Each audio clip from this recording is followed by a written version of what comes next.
how to run a newspaper? I don't know how to run a newspaper, Mr. Thatcher. I just try everything I can think of. Charles, you know perfectly well there's not the slightest proof that this armada's off the Jersey Hello, coast. Mr. Bernstein. Excuse me, Mr. Can you Kane. prove it isn't? This just Mr. came Bernstein, in. I'd like you to meet Mr. Thatcher. I'll just How do you do, borrow Mr. the Thatcher? Leland, Hello. Mr. Thatcher, my ex-guardian. From We have Cuba. no secrets from our readers, Mr. Bernstein. Mr. Thatcher is one of our most devoted readers. He knows what's wrong with every copy of the Enquirer since I took over. Read the cable. Girls delightful in Cuba, stop. Could send you prose poems about scenery, but don't feel right spending your money. Stop. There is no war in Cuba. Signed, Wheeler. Any answer? Yes, dear Wheeler, you provide the prose poems. I'll provide the war. That's fine, Mr. Kane. Yes, I rather liked myself. Charles, Send it right away. I came to see you about Yes, this Mr. campaign of Thatcher. yours.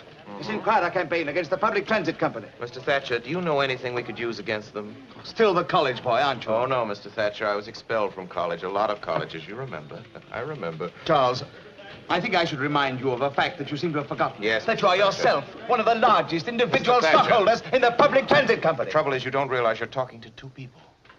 As Charles Foster Kane, who owns 82,364 shares of public transit preferred, you see, I do have a general idea of my holdings. I sympathize with you. Charles Foster Kane is a scoundrel. His paper should be run out of town. A committee should be formed to boycott him. You may, if you can form such a committee, put me down for a contribution of $1,000. My time's On the too other bad. hand, I'll I am the waste it. publisher of the Enquirer. As such, it's my duty, and I'll let you in on a little secret. It's also my pleasure to see to it that decent, hard-working people in this community aren't robbed blind by a pack of money-mad pirates just because they haven't anybody to look after their interests. I'll let you in on another little secret, Mr. Thatcher. I think I'm the man to do it, you see. I have money and property. If I don't look after the interests of the underprivileged, maybe somebody else will. Maybe somebody without any money or property. Yes, yes, And that yes. would Money be too and property. bad. Well, I happened to see your financial statement today, Charles. Oh, did you? Now, tell me honestly, my boy, don't you think it's rather unwise to continue this philanthropic enterprise? This Enquirer that's costing you $1 million a year? You're right, Mr. Thatcher. I did lose $1 million last year. I expect to lose $1 million this year. I expect to lose $1 million next year. You know, Mr. Thatcher, at the rate of $1 million a year, I'll have to close this place in 60 years.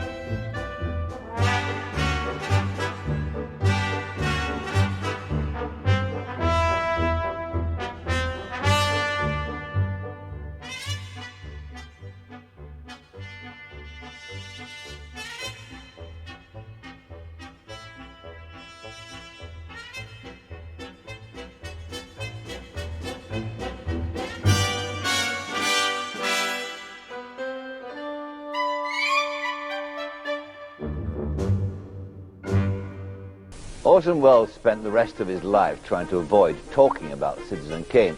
He hated talking about any of his movies, but he loved talking. And there was much to say. He was and is a remarkable figure in 20th century culture. He revolutionized American theater. He terrified the nation with his War of the Worlds broadcast. He made cinema history. He was a political animal, a friend of President Roosevelt, a speechwriter and commentator. He married Rita Hayworth, had an affair with Judy Garland, and a deep and close relationship with Marlene Dietrich. He was an accomplished magician, mind reader, and a bullfighter. He was, as a friend once described him, a multitude of a man. He was also, I think, the most fascinating talker of them all.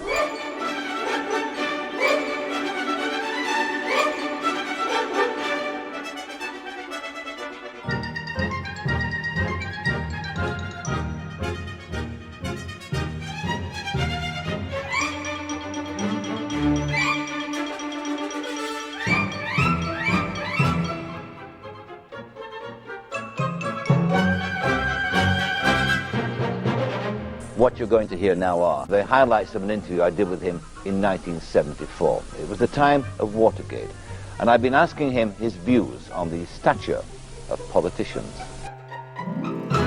I don't think politicians are natural crooks. Not all of them. No, I don't think most of them are. I think they are actors. And actors are neither men nor women. Actors belong to a third sex. Actors are actors, and one aspect of it is the political game. But that kind of acting is not lying, as long as it refers to and reflects and exalts the essential, commonly held ideals of a culture. Those performances are part of our culture, even though they are performances, even though some of the actors themselves may be cynical about their performance. But what we have now cannot be excused in those terms. But you said last time that you wouldn't mind the job of President of the United States. Do I take it that you're still in candidacy? Well, they haven't been burning up the wires. No. I'm not really in a position at this point of time to state that I am ready for candidacy of the president. There's only one man who can rid the politics of this state of the evil domination of boss Jim Geddes. Hey. I am speaking of Charles Foster Kane, the fighting liberal, the friend of the working man, the next governor of this state, who entered upon this campaign with one purpose only, to point out and make public the dishonesty, the downright villainy of boss Jim W. Geddes' political machine, now in complete control of the government of the state. I made no campaign promises, because until a few weeks ago, I had no hope of being elected. Now, however, I have something more than a hope. And Jim Geddes has something less than a chance. Every straw vote, every independent poll shows that I'll be elected. Very well then. Now I can afford to make some promises.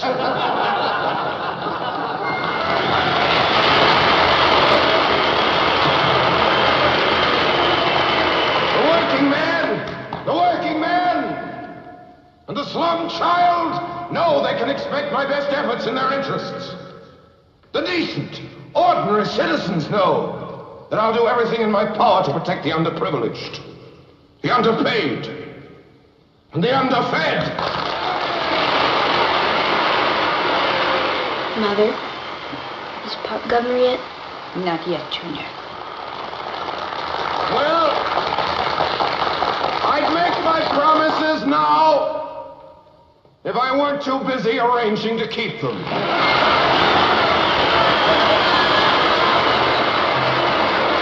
Here's one promise I'll make, and boss Jim Geddes knows I'll keep it.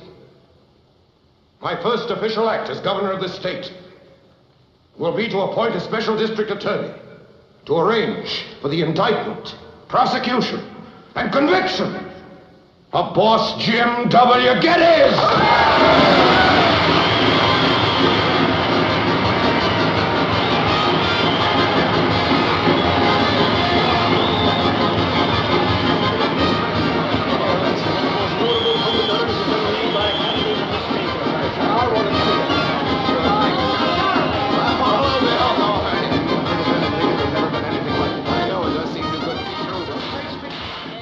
Well, one thing that amused me about that really was I was looking on television the other night, and you had the vice president designate, whose name I can't remember now. Ford, that's right, Yes, Gerald Ford. should be easy. Gerald Ford, Yeah. that's right, yes. And Gerald is the tough part of it. That's right, yeah. We call him Jerry. Jerry. And he was sort of before some of that kind of preliminary Senate investigatory committee. And he was saying the most extraordinary things about, you can investigate me, you can investigate my children, you can talk to my bank manager, you know, you can look into me and there's nothing wrong with me. I'd love to be there, actually, if you ever got to the position of President of the United States where they were investigating you. I mean... You mean me? You, yeah. I mean, But I've been investigated over and over again by the Americans, by all kinds of American committees and Really? FBI and everybody, sure. Sure, you know, it's one of our favorite indoor and outdoor sports. What else were we doing in the doctor's office during Ellsberg's trial, but investigated? Yes. You know? Yes. My trouble during the investigation period, what I was being investigated a lot was during the time of the anti-American McCarthy period, you see. And I never got to testify because I kept begging to be allowed to. And this was a line of argument that nobody else took. And it absolutely stopped them. I said, oh, please let me go and explain why I'm not a communist. Well, we'll let you know, you know. Then one of them earlier in the day, there was one congressional committee which was run by a fellow called Dyes, who ended up in jail for one of those minor crimes that seem to tempt our people in elective office. And he was a strong patriot. He wrapped himself in the American flag as fully as it was possible to do. And he had an un-American, or whatever it was called, affairs committee long before McCarthy started. And he sent a few louts over to see me in my office in Hollywood. And they were particularly uneducated and dumb, and they fell into a marvelous trap. Because they said to me, are you a card-carrying communist? Of course, I've never been even faintly pro-communist, but I am on the progressive side, as I imagine you've guessed. But I said, will you define what a communist is? And this is when they fell in the trap. They said, what do you mean? I said, well, just, I want to answer your question honestly. How can I answer your question if you don't tell me what you mean? Well, what's communist? Well, I guess it's where whatever you make goes to the government. I said, well, I'm 86% communist.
Have you ever been bugged? Oh, yes, but that was by Harry Cohen. That was by the head of a movie studio in my office. And he had me bugged in such an obvious way that I used to come in. I had a radio program every week in those days. And I used to come into my office in the morning. I'd say, good morning, everyone. This is Orson Welles' office, welcoming you to another day of fun and laughter and so on. And then when the day would end, this is Orson Welles signing off. We'd play a little music and so on. And treated it like a radio show. And Harry Cohen got rather angry about that because he thought the buggy ought to take it seriously. Yeah. Buggy. Yes. When I ran the federal theaters in the days of the WPA, we were all bugged, of course, and our phones were in those days. It's hard to imagine anything more primitive than Watergate or the disappearing tapes that we're faced with today, but it was so primitive then that you could hear buzzing and screeching on the phone when they were listening. And as a result of one of those operations, I put on Christopher Marlowe's Dr. Faustus, and a congressman got up on the floor and said it is a known fact that Orson Welles is producing and acting in a play by the notorious communist Christopher Marlowe. You know, and but that took a lot of work to get that information. Yeah.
You I want to see, not the police.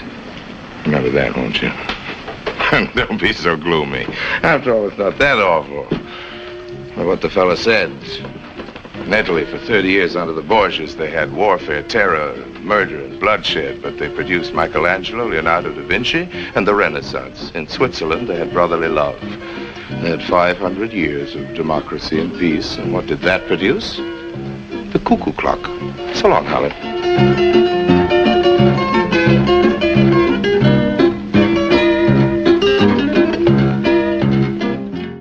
Why do you, in fact, live in Spain at present? I don't live in Spain. I'm shooting a picture there. Oh, I see. Yeah, but you spend a lot of time there, don't you? Not as much now as I did before. I was there, again, because, like the fruit pickers, I go where the work is, you know. No, I don't live in Spain at all. I don't have an establishment there. No. But I mean, yes, I like Spain because I'm old-fashioned and it's an old-fashioned country. But I hadn't been in Spain when I talked to you for a long time. And I've been there now. And in the last 6 months, it's joined the glory of the present world to such an extent that you don't know whether you're in Los Angeles or not in half the streets of Madrid. Really? And a great deal of the grace and pleasure of life, at least in the big cities, is gone. Yes. Are you, in fact, also still interested? I know it was a passion of yours in previous years in bullfighting. Yes, but I'm less. I'm interested in what I remember. You don't? I don't like it much anymore. Why is that? Well, two things. First of all, bullfighting, as somebody once said, very well, is indefensible and irresistible. And it is irresistible when everything is as it ought to be, both with the beast, the sacrificial beast, and with the brave man who meets that brave animal for a ritualistic encounter. I'm not going to go into all that mystique, which has been pretty worn out by now. The fact is that it has become an industry which depends on its existence with the tourist trade. So it's become folkloric. And I hate anything which is folkloric, you know. But I haven't turned against bullfighting because it needs a lot of Japanese in the front row to keep going. And it does. But I've turned against it for very much the same reason that my father, who was a great hunter, suddenly stopped hunting. He said, I've killed enough animals and I'm ashamed of myself.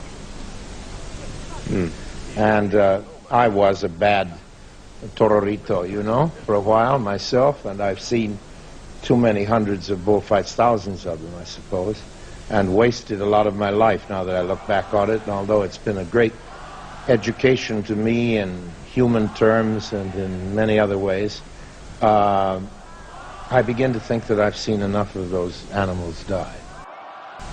Was it a waste? It's odd you should say that when you look back. I would have thought it was a very exciting... It was all of that, but wasn't I living second-hand through the lives of those toreros who were my friends? Yes. Wasn't I living and dying second-hand? Wasn't there something finally voyeuristic about it? I suspect my afición. I still go to bullfights. I'm not totally reformed, and I can't ask for the approval of the people who have very good reasons to argue about stopping it. And by the way, almost all Spanish intellectuals have been against bullfighting for the last 150 years. There are very few. Lorca is one of the few Spanish intellectuals who ever approved of bullfighting. No, waste, you ask me. Waste because I wasn't doing anything. Yes. My little short period of doing it was just for the fun of it. As a kid, I didn't think I was going to grow up to be the Belmonte of my generation, and the rest of my life that I spent among bull breeders and bullfighters was enormous fun. But what have I extracted from it that's of any value to anybody? What were the qualities in them, though, that you admired, that attracted you to them? Well, of course, there are two kinds of people who follow the bulls, as they say in Spanish. There are those people who follow because they love the bullfighters, and there is a very small minority who are interested in the bulls.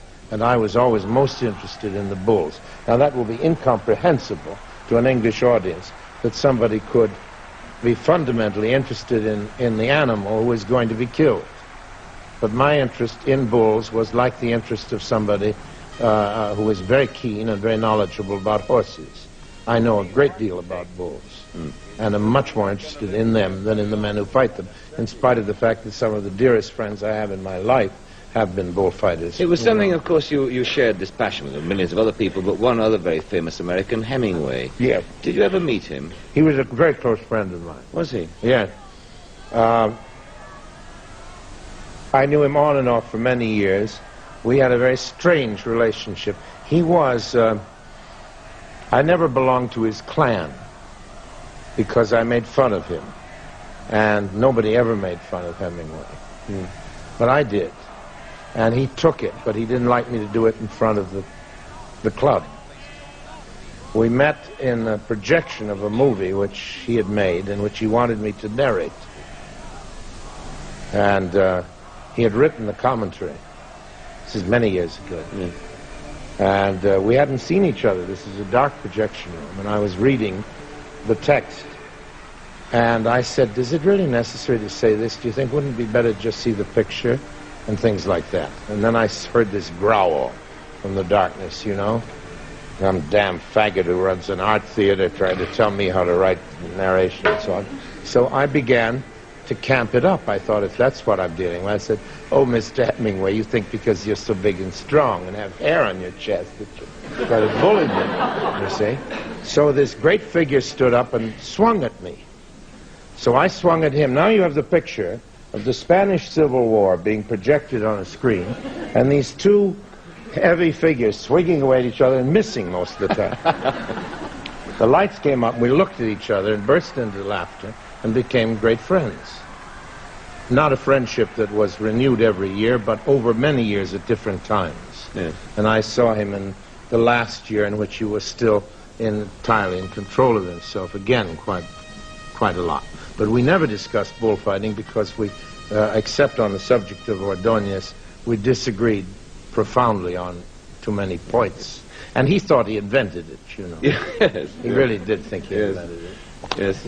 Of course, maybe he did. His book, of course, is still superb. a magnificent. And it's a superb book. He's a great artist. My admiration for... I was enormously fond of him as a man, too, because the thing you never get from his books was his humor. Yes. There's hardly a word of humor in a Hemingway book, because he's so tense and solemn and dedicated to what is true and good and all that. But when he relaxed, he was riotously funny. And that was the level that I loved about him. And I enjoyed being with him. I used to go out and keep him company when he went duck shooting in Venice in the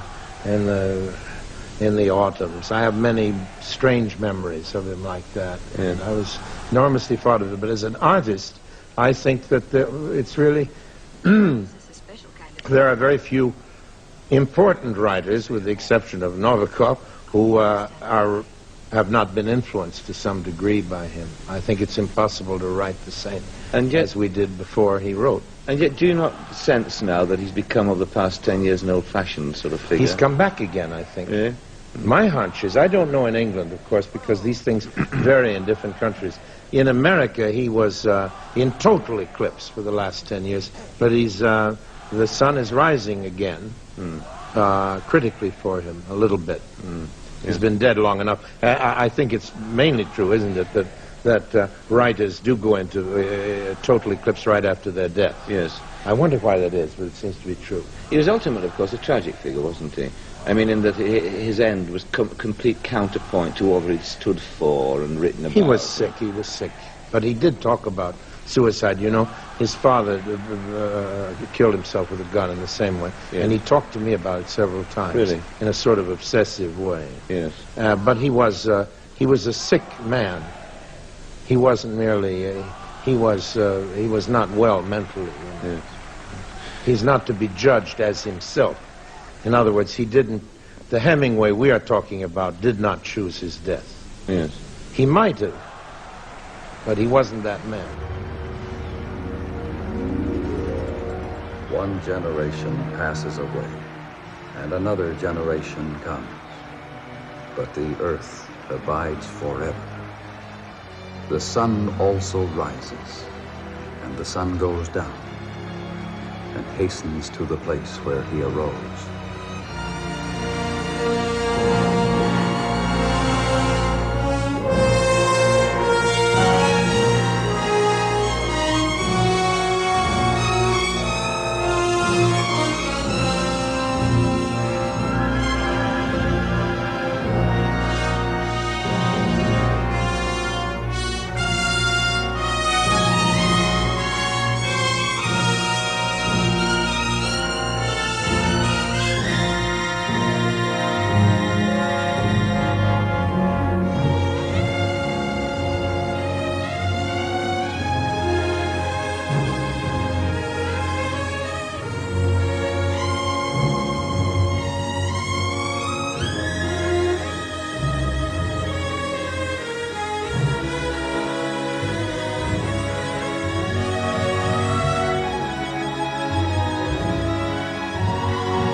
Do you have any heroes?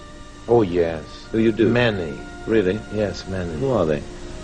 I suppose the great... Well, there are the, you know, in England, the Churchill is, you know, I know he's a little out of fashion with a lot of young people, you know, who send him up a lot, and I'm abject hero, worshipper of Winston's, and I think the greatest man I ever met was George Marshall. Really? Everything that I would human being like to be myself or like everybody to be. He was just... Yeah. One night, we were at a big dinner, a banquet. All the brass. The war was still on. I was the only civilian who was going to sit on the dais, as we call it in America. And there was the admirals and everybody else, and Mr. Roosevelt was going to be wheeled in a moment, and we were waiting, and it was in the Mayflower Hotel, and the door opened, and a GI looked in, just by accident. He opened the door, and he saw George Marshall, who was the highest-ranking officer in the world. He said, "You're General Marshall." Now, Marshall didn't know anybody was watching this. I was, because everybody was having drinks and talking. I just happened to be watching. He said, "Yeah, come in, son." And he went off in the corner with the boy, who was an ordinary GI, and sat talking with him for 15 minutes, and sent the boy home.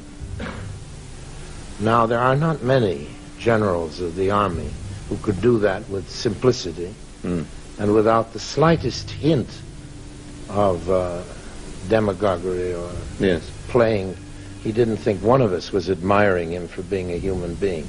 And he was such a human being that little boy from the prairies of Kansas or wherever instantly saw that he could talk to him without embarrassment. As he could never have talked to his major. Or to General MacArthur. You know? To Patton, though. Well, certainly not to Patton. not unless he had his guard up.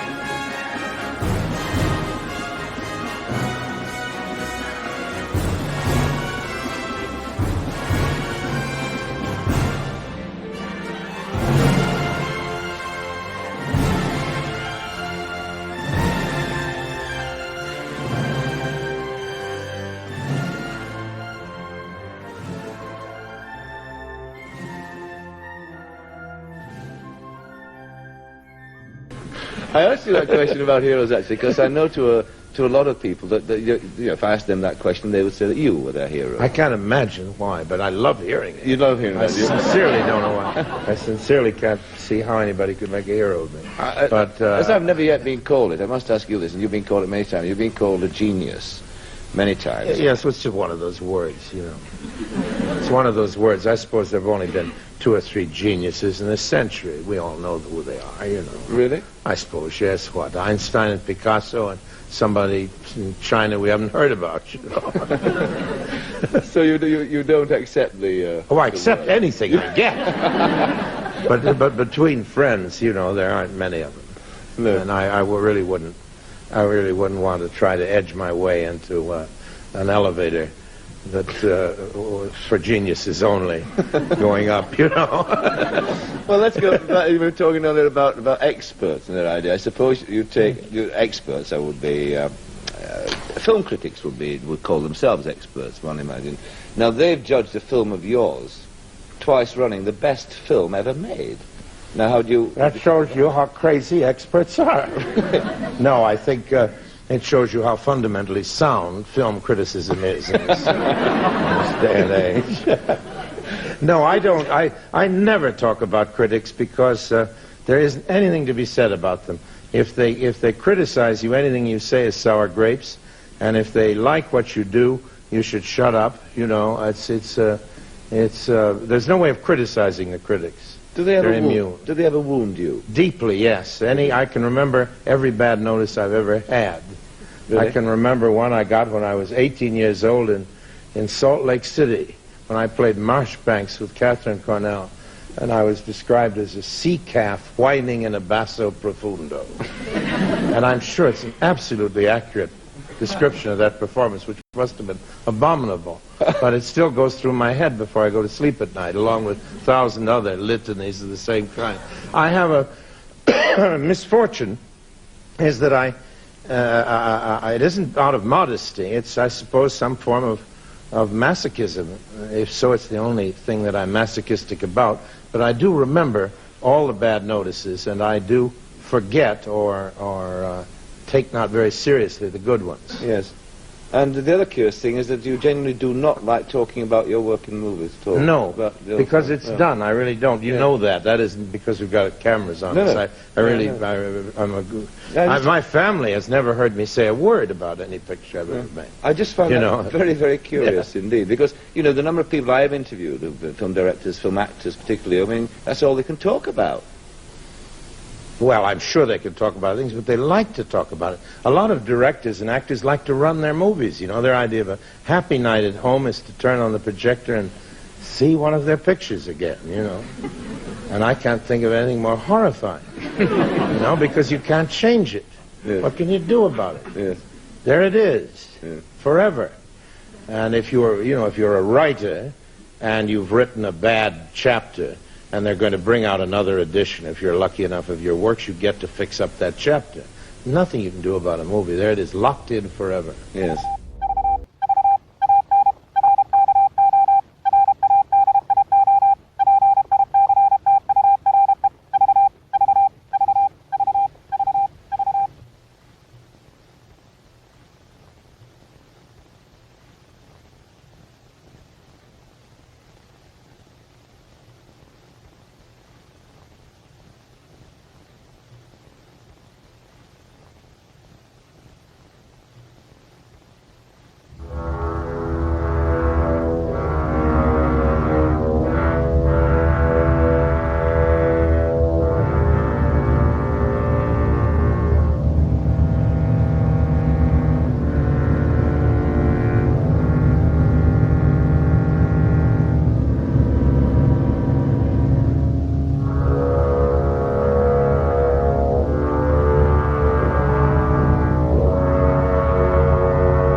But of course, you will talk generally about movies, not your own, about the industry. Yes, I'm not as interesting about it as I'd like to be, though, because I don't see enough movies. No. But I was just wondering about the changes that you've seen in the industry since you first started making movies in Hollywood. Have been the most radical. Do you think it's still an industry, Michael?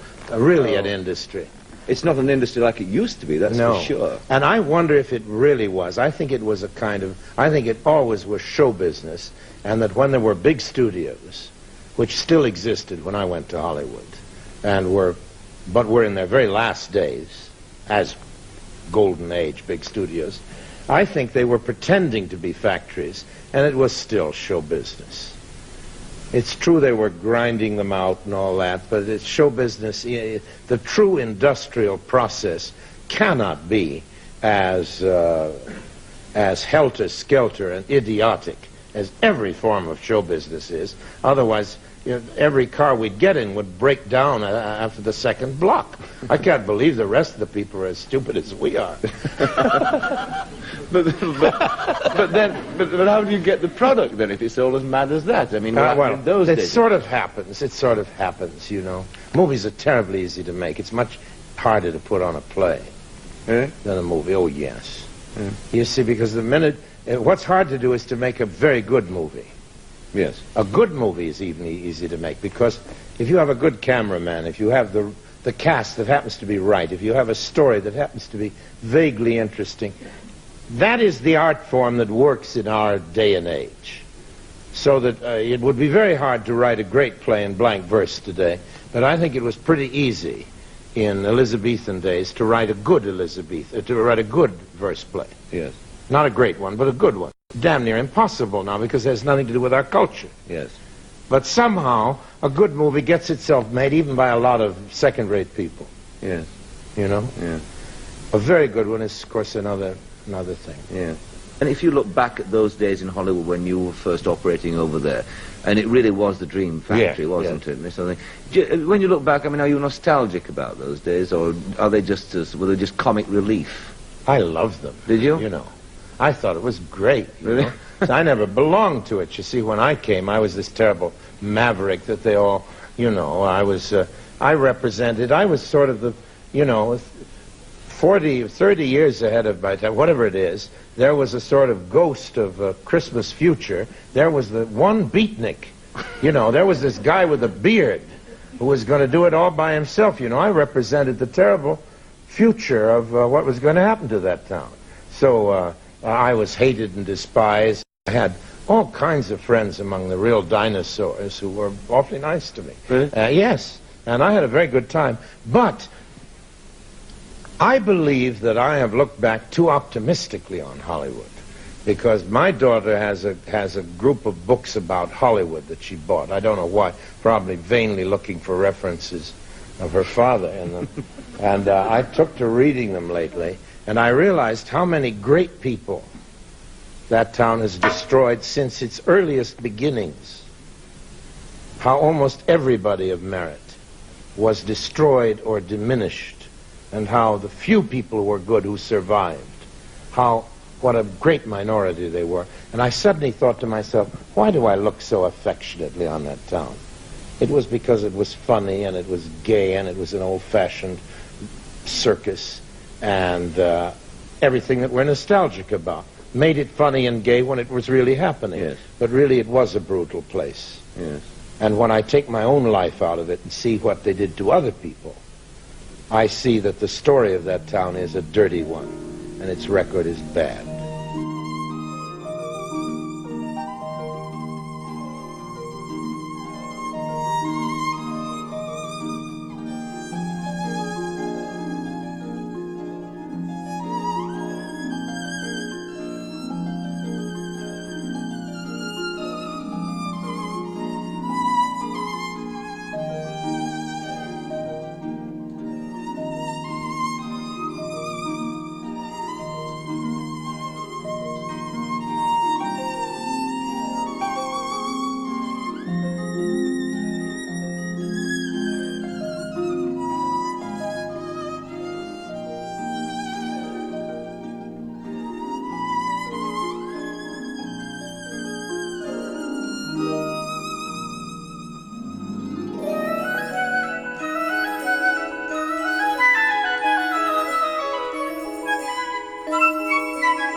And what about the stars, the great stars they had in those days? That, I mean, people always say we don't have nowadays.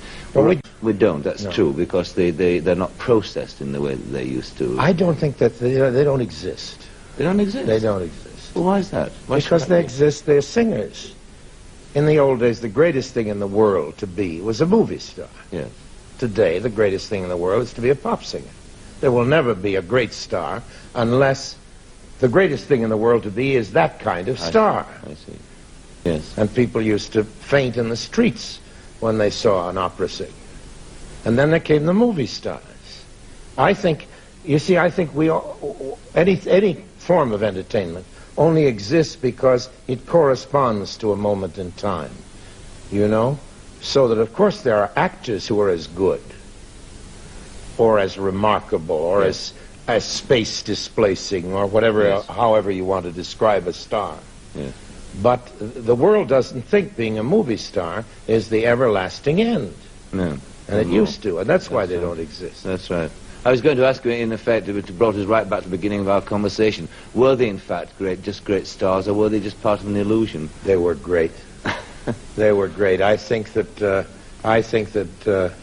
Keaton and Garbo, my goodness, Cagney, in my view, was maybe the greatest actor who ever appeared in front of the camera.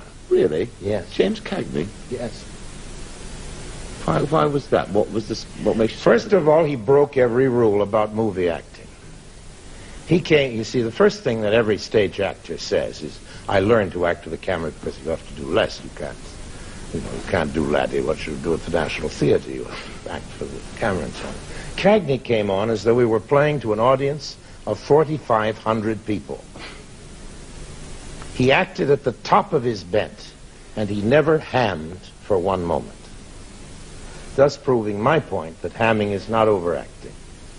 It is false acting. It's fakery. Yeah. And there's not a fake minute in a Cagney movie. Please have a season of him.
Does Miss Edding's appearance here tonight mean you two are getting back together? No. Miss Edding is just fulfilling a contractual obligation. You got that? A contractual obligation. She's going to be paid just like any other artist. Kind of surprising, though, in view of what's happened. What's surprising about it? Business is business. You can put it down that I've got the greatest respect for Miss Edding as an artist. Boys, step up to the bar and have a drink on the house. And Georgie, see to it my pals get everything they want. Check your hat, please. Good evening, Mr. Snyder. Or leave me, let me be lonely. You won't believe me, and I love you only.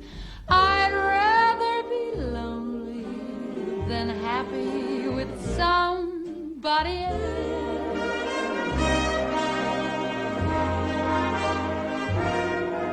You might find the nighttime the right time for kissing.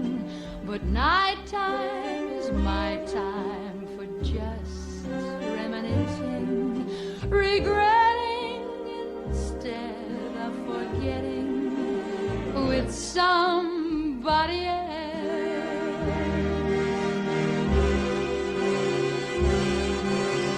There'll be no one unless that someone is you.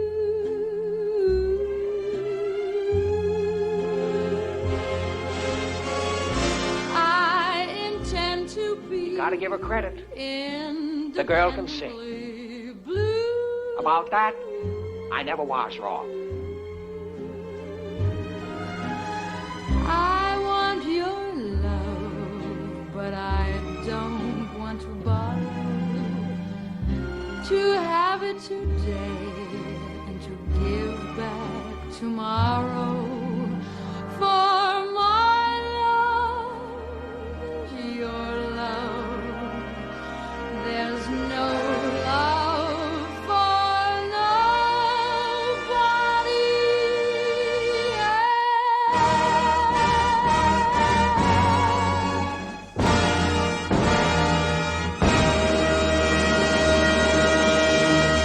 In fact, I was thinking the other day about the people I haven't interviewed who I'd love to, and I think he comes somewhere. He won't come. I know. He won't come. He won't. Complete recluse now, isn't he? Yes. Well, no, but he won't come in front of a camera. No. He goes out and does his thing, and he goes to Hollywood for 6 months every year. He sees his old cronies and so on. But in all his life, you know, he was like Tracy and a lot of people. He never went to a nightclub once, never went out. You know, he was a totally invisible. You know, Garbo wasn't the only one. No. There was just a small group who went to Macambo and slugged the photographers and did all that scene, you know. That was the rest of them were homebodies, you know. When you talk, it depends what they got at home, of course. Yeah.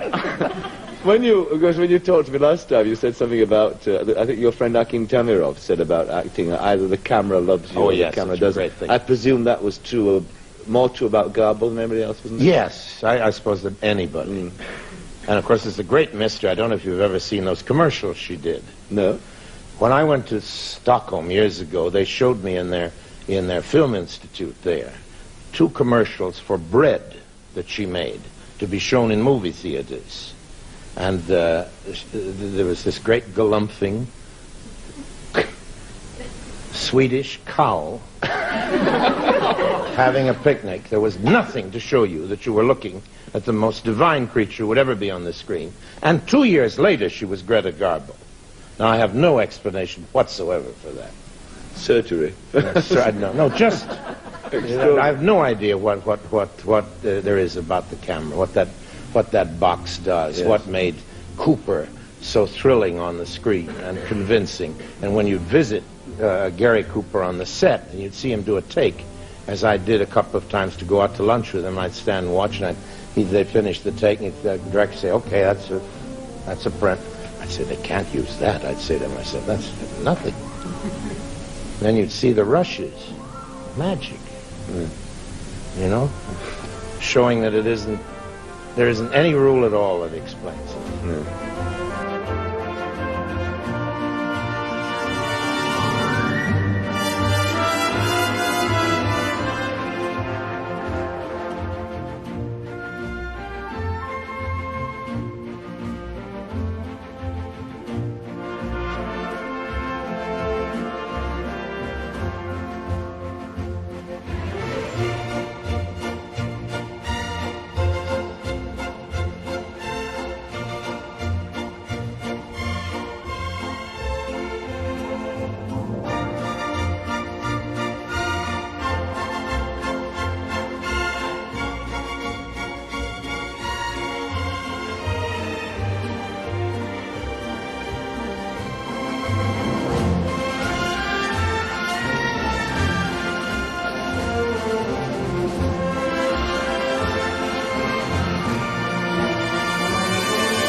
Thank you.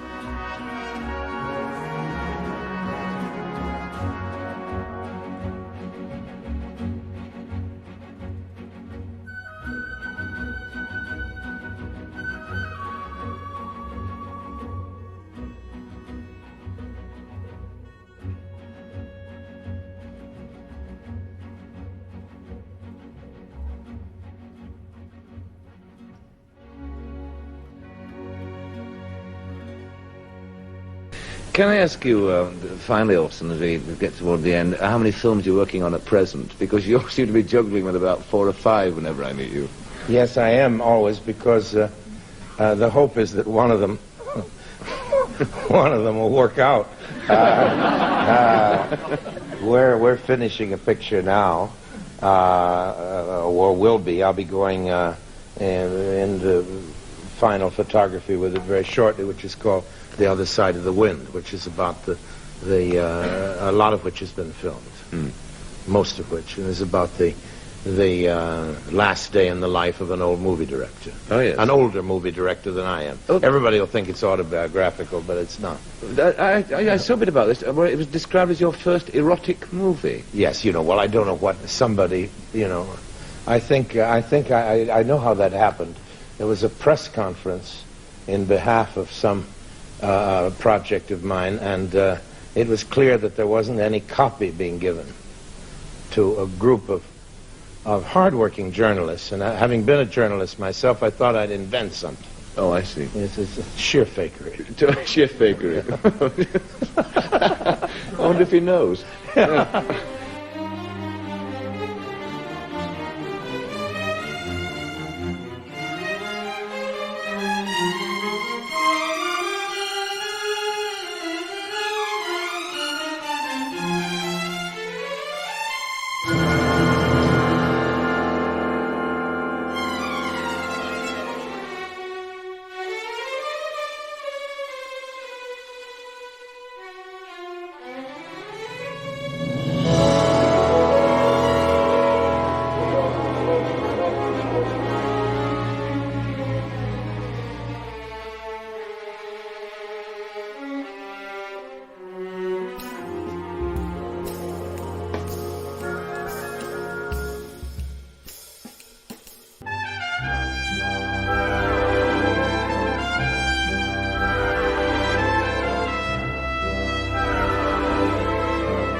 Why do you keep working so hard? There's an awful compulsion, it seems to me, in you to work all the time. Oh, no. No? Oh, no, I think you've put your finger on a basic failing of all lazy people. They have to work too hard or they won't do anything at all. Yes. Yes. Once I stretch out in a hammock, you'll never hear from me again. As I like it that way. Could I take you as that is your last line tonight, or is there? Could I ask you, is there any one single line at all in any play you've ever done, any movie, anything you've ever read, that you really sort of believed and thought that's true, that's good, that's really what I'm about? What I'm about, I don't know.